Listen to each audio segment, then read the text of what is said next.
आज हम एक बहुत महत्वपूर्ण विषय आओ लौट चले जीवन शैली की ओर पर चर्चा करते हैं। हम सब कहीं न कहीं कोविड से प्रभावित हुए और इस कोविड के बाद में जो भी प्रभावित हुए हैं उन्हें अनेक कॉम्प्लिकेशंस जैसे cough, body pain, cardiac, diabetic, kidney पर प्रभाव जैसी समस्याओं को हम देख रहे हैं। इन समस्याओं से और इस महामारी से हम अनेक वर्षों तक कई समस्याओं, स्वास्थ्य समस्याओं से प्रभावित रहेंगे, जो चिंता का विषय बनेगी। मुख्य विषय है, क्या हम इससे कुछ सबक लेंगे या और कुछ घातक परिणाम की अपेक्षा करेंगे। हमने देखा योग पर काम हुआ, बहुत कामयाब पहल हुई और इस पहल से हमें काफी मदद मिली।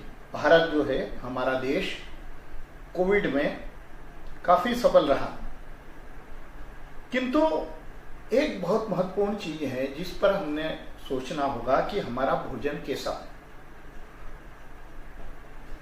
हमने देखा कि इस कोविड में जिनका इम्यूनिटी पावर बहुत अच्छा था, उन्होंने अपनी जीवन शैली के माध्यम से इस कोविड का बहुत अच्छे तरीके से सामना किया।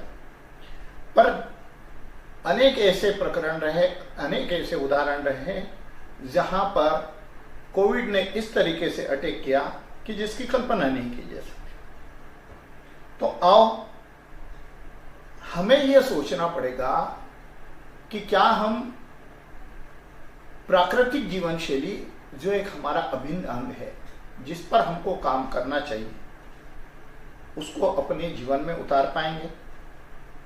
हम देखते हैं कि आज की तारीख में जो किचन है हमारा, वो फूड इंडस्ट्री की तरह हो गया, 24 घंटे चलता रहता है, उसका कोई नियंत्रण नहीं। चाहे रात के 12 बजे हो, चाहे सुबह हो, चाहे किसी वक्त, हर वक्त किचन और भोजन। तो भोजन की समय सीमा पर हमारा नियंत्रण क्यों नहीं है, इस पर हमारे को चिंतन करना पड़ेगा। अब हम सोचते हैं कि हमने बहुत अच्छी समृद्धि पाली, तो क्या इस समृद्धि से हम स्वस्थ और मजबूत पीढ़ी का निर्माण कर पाए। एक बात बहुत बड़ी चिंताजनक है,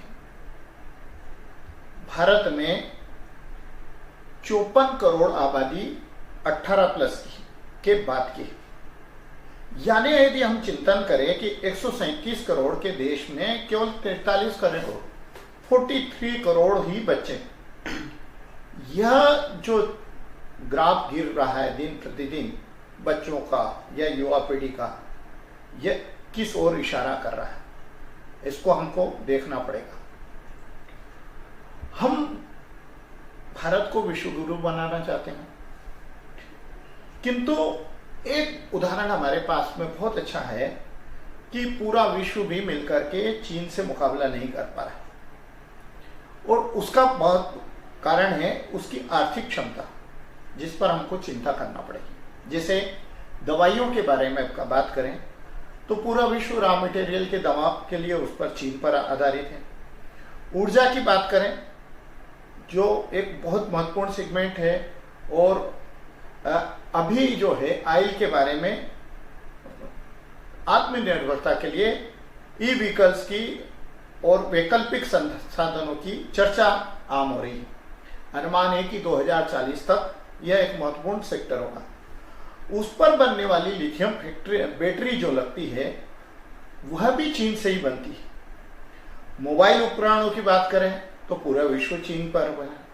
तो कुल मिलाकर के हमने देखे कि चीन ने जो आर्थिक क्षमता हासिल करी, उसका परिणाम है कि आज उसने अपने प्रभुत्व से सभी को अपने और अपनी सेवाओं से आक्रांत बना दिया।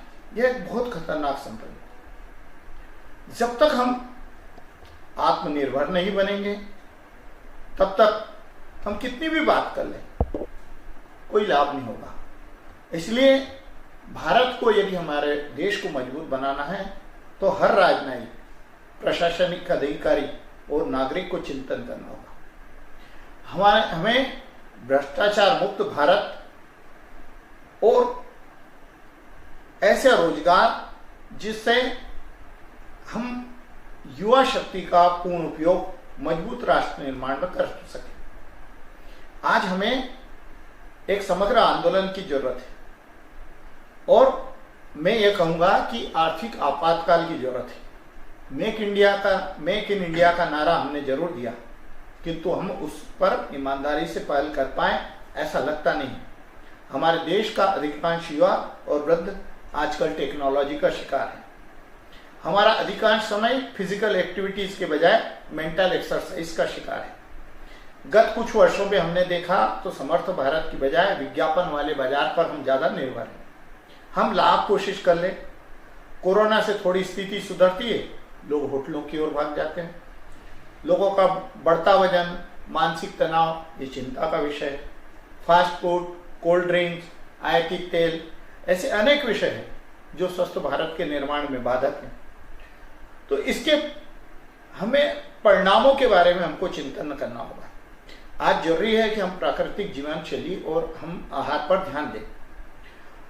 हमने 15 साल पहले चिकित्सा संसार के माध्यम से एक प्रयास किए थे कि सभी चिकित्सा सेवाओं पर एक साथ मिलकर के हम काम करें और इस टाइटल का नाम दिया था चिकित्सा संसार।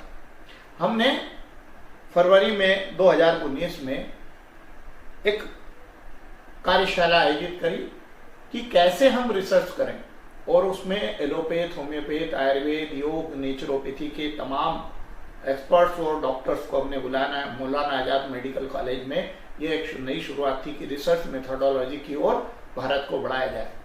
आज हमें ऐसे ही डेटाबेस के काम करने की जरूरत है और जब तक हम इस दिशा में ईमानदारी से काम नहीं करेंगे, हम परिणामों का अपने जीवन में नहीं ढाल पाएंगे, तब तक हम भारत को आत्मनिर्भर नहीं बना पाएंगे, स्वर्णिम भारत नहीं बना पाएंगे। तो आप अब लौट चलें प्राकृतिक जीवन शैली की ओर। हम पुनः नए विषय के साथ में आपसे चर्चा करते रहेंगे। धन्यवाद, सादर प्रणाम। अशोक खंडेलवाल, चिकित्सा संसार, आप सभी का हार्दिक